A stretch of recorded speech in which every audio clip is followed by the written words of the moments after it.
गुल्ली बुल्ली के घर आज अपना पॉटी बॉय शॉन आया हुआ है और आज तीनों ने मिलकर ऑनलाइन शॉपिंग करने का प्लान बनाया है। गुल्ली बुल्ली को डेली यूज के लिए हल्के फुल्के कपड़े चाहिए और शॉन को तो कुछ समझ में ही नहीं आ रहा कि वो अपने लिए क्या खरीदे। उसे तो बस कंप्यूटर पर गेम खेलने की जल्दी है, लेकिन शॉपिंग करने में थोड़ा टाइम तो लगता ही है। और कुछ देर बाद बुल्ली ने अपने लिए 2 टी-शर्ट ऑर्डर किए, गुल्ली के लिए लोअर और अपने पॉटी बॉय शॉन के लिए एक अंडरवियर मंगाई, क्योंकि उसकी पुरानी अंडरवियर बंदर उठाकर ले गए थे। ऑर्डर कंप्लीट होने के बाद आखिर शॉन को गुल्ली के साथ कंप्यूटर पर गेम खेलने का मौका मिल ही गया और फिर दोनों गेम खेलने में ऐसा मस्त हुए कि दोनों को इस बात का भी होश नहीं था कि कब सारा दिन बीत गया और दिन से रात हो गई। और इधर अपना बुल्ली टीवी देखने में मस्त है।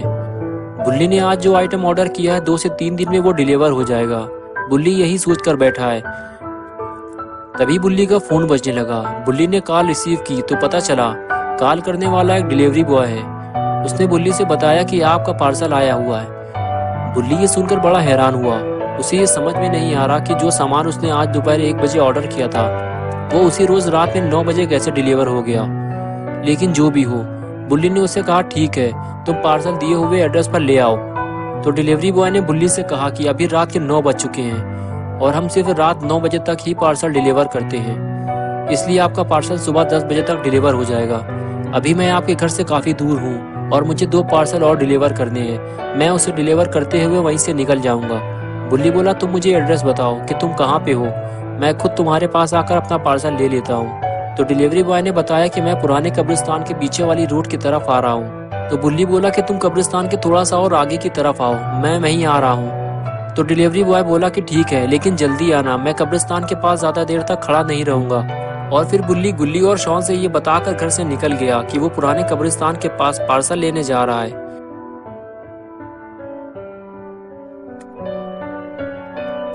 बुल्ली जैसे ही घर से बाहर आया तो उसे पता चला कि बारिश होने वाली है, लेकिन बुल्ली को ये उम्मीद है कि वो बारिश शुरू होने से पहले ही घर लौट आएगा। लेकिन ऐसा हुआ नहीं। बुल्ली जैसे ही कब्रिस्तान के करीब पहुंचा, बारिश शुरू हो गई। कब्रिस्तान के इतने करीब पहुंचकर अब बुल्ली वापस भी नहीं जा सकता। डिलीवरी बॉय बुल्ली का इंतजार कर रहा होगा। बुल्ली अगर जल्दी डिलीवरी बॉय के पास नहीं पहुंचा तो वो वापस चला जाएगा। बुल्ली डिलीवरी बॉय को ढूंढता हुआ कब्रिस्तान के बिल्कुल करीब पहुंच गया,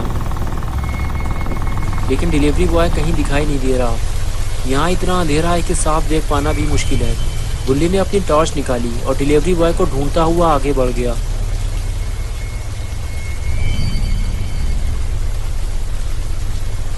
लगता है डिलीवरी बॉय कब्रिस्तान के करीब आया ही नहीं है, या फिर बारिश की वजह से वो वापस चला गया है।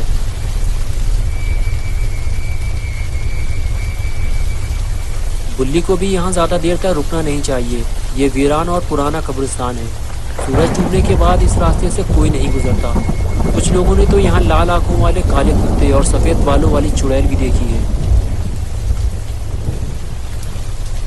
तभी बुल्ली को टॉर्च की रोशनी में कुछ नजर आया, लेकिन वो साफ नहीं देख पा रहा है कि वो क्या है। उसे पास जाकर देखना होगा। बुल्ली ने जब पास जाकर देखा तो उसे पता चला कि वहां तो किसी आदमी की लाश पड़ी है।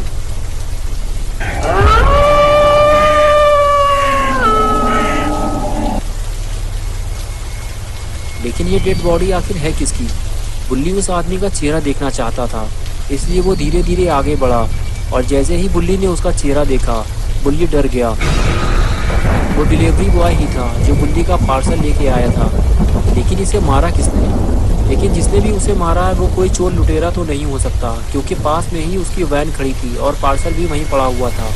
अब बुल्ली का ज़्यादा देर तक यहाँ रुकना ठीक नहीं है, क्योंकि डिलीवरी बॉय को देखकर तो ऐसा ही लगता है कि उसे अभी थोड़ी देर पहले ही मारा गया है, और जिसने भी उसे मारा है हो सकता है वो आसपास ही कहीं छुपा हुआ हो।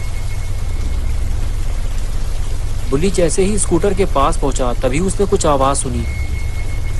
आवाज़ सुनकर बुल्ली वापस पलटा तो उसने देखा कि डिलीवरी बॉय की लाश को कोई खींचकर ले जा रहा है। लेकिन वो कौन है ये बुल्ली नहीं देख पा रहा। बुल्ली धीरे धीरे लाश की तरफ आगे बढ़ता है ताकि वो लाश खींचने वाले को देख सके।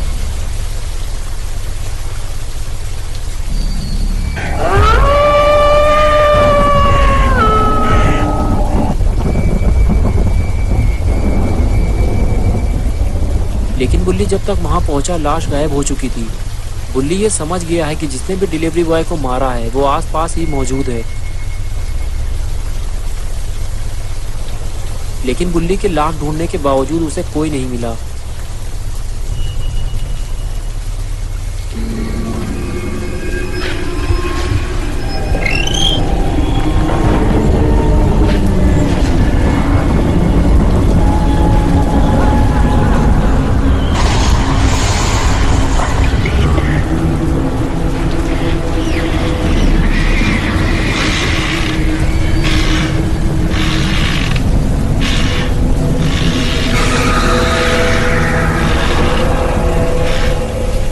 और इधर तेज बारिश होने की वजह से गुल्ली बुल्ली के घर की लाइट जा चुकी है और बचा कुचा इन्वर्टर भी इन दोनों ने गेम खेल खेल कर ख़त्म कर दिया है। घर में अंधेरा होने के बाद दोनों को बुल्ली की याद आई कि अब रात के 11 बज रहे हैं, बुल्ली अभी तक वापस नहीं आया।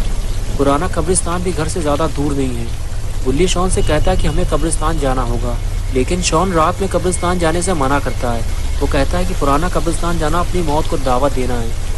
बुल्ली कहता है अगर तुम नहीं जाओगे तो मैं अकेला ही चला जाऊँगा। और फिर अपना पोटी बॉय शॉन गुल्ली के साथ कब्रिस्तान जाने को तैयार हो गया और फिर दोनों साथ साथ कब्रिस्तान की तरफ चल दिए। गुल्ली और शॉन दोनों आज पैदल ही कब्रिस्तान जा रहे हैं क्योंकि कब्रिस्तान यहाँ से ज़्यादा दूर नहीं है। दोनों बातें करते हुए आगे बढ़ने लगे।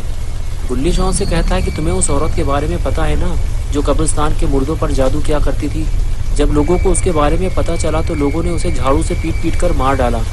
शॉन बोला हाँ, उसको मारने के बाद कब्रिस्तान में दफन कर दिया गया था, लेकिन अगले रोज़ वो कब्र खुली हुई मिली थी और उस जादूगरनी की लाश भी गायब थी। हाँ, और उसके बाद से ही वो औरत चुड़ैल बनकर पुराने कब्रिस्तान में भटक रही है। और लोगों का तो ये भी कहना है कि उनके मोहल्ले की कई बकरियां भी गायब हो चुकी हैं और ये सब उसी चुड़ैल का काम है। मुझे तो इस बात का डर है कि कहीं बुल्ली उस चुड़ैल के चंगुल में ना फंस गया हो। तभी शॉन कहने लगा कि वो देखो कब्रिस्तान आ गया है, अब उस चुड़ैल की बातें यहाँ ना करो। गुल्ली और शॉन बातें करते करते आखिर कब्रिस्तान पहुँच ही गए। कब्रिस्तान पहुँचते ही गुल्ली ने देखा कि बुल्ली जो स्कूटर लेकर आया था वो सामने ही खड़ा हुआ है।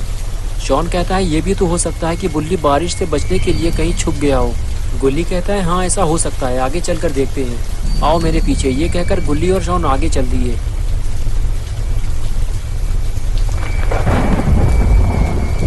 कुछ दूर आगे चलने के बाद गुल्ली और शॉन ने डिलीवरी वैन खड़ी हुई देखी। गुल्ली कहने लगा डिलीवरी वैन तो यहीं खड़ी है, लेकिन डिलीवरी बॉय कहाँ गया। शॉन कहता है कि मुझे लगता है कि दोनों वैन के अंदर होंगे। ये कहकर दोनों वैन की तरफ आगे बढ़ते हैं और जब शॉन वैन खोलकर देखता है तो वैन के अंदर पार्सल के अलावा उसे कुछ भी नहीं मिलता। गुल्ली कहता है अब मुझे कुछ गड़बड़ लग रही है, बुल्ली के साथ कुछ बुरा हुआ है। शॉन कहता है कि डिलीवरी बॉय भी तो गायब है, वो कहाँ गया।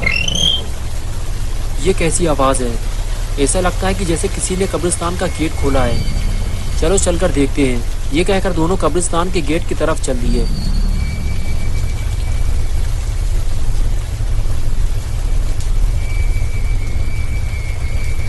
पास आकर जब दोनों ने गेट देखा तो गुल्ली की बात सच निकली, गेट खुला हुआ था। गुल्ली बोला मैंने तुमसे कहा था ना ये गेट खुलने की आवाज़ है, या तो कोई अंदर गया है या फिर बाहर। वो देखो किसी ने हमारी स्कूटर भी गिरा दी है, लेकिन दिखाई कोई नहीं दे रहा। मुझे लगता है कि हमें बाबा को बुलाना चाहिए, क्योंकि मेरे समझ में तो कुछ नहीं आ रहा। वो क्या था, यहाँ कुछ था जो मुझे देखकर भाग गया।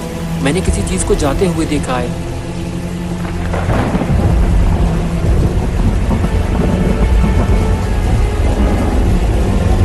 शॉन बोला यहाँ तो कुछ भी नहीं है, कहीं तुमने अपनी परछाई तो नहीं देख ली। गुल्ली बोला मैंने अपनी आंखों से कोई काली चीज़ भागते हुए देखी है, वो परछाई नहीं थी। शॉन बोला वो क्या है, उधर देखो ज़रा। गुल्ली और शॉन ने जब सफ़ेद बालों वाली औरत देखी तो दोनों की हालत ख़राब हो गई। कहीं वो चुड़ैल तो नहीं है, लेकिन फिर भी दोनों हिम्मत करके आगे बढ़ गए। वो सफ़ेद बालों वाली औरत एक कब्र के पास जाकर उसके ऊपर बैठ गई। गुल्ली और शॉन उसका पीछा करने लगे, लेकिन ये दोनों जैसे ही उसके पास पहुंचे वो औरत उठकर खड़ी हो गई। उसने कब्र खोली और उसके अंदर कूद गई। गुल्ली और शॉन ये देखकर समझ गए कि ये कब्रिस्तान में रहने वाली चुड़ैल है और इसी ने बुल्ली को कहीं गायब किया है। लेकिन ये क्या है।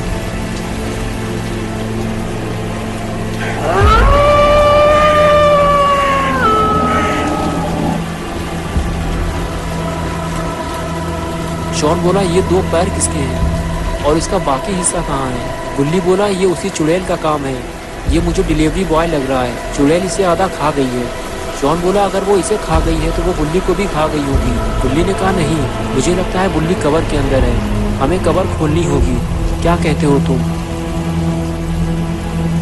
और फिर दोनों मिलकर कब्र का पत्थर हटाने लगे। और तभी तो दोस्तों, अगर आप इस स्टोरी का पार्ट 2 देखना चाहते हैं तो इस वीडियो को लाइक करें, चैनल को सब्सक्राइब करना और बेल आइकन दबाना ना भूलें।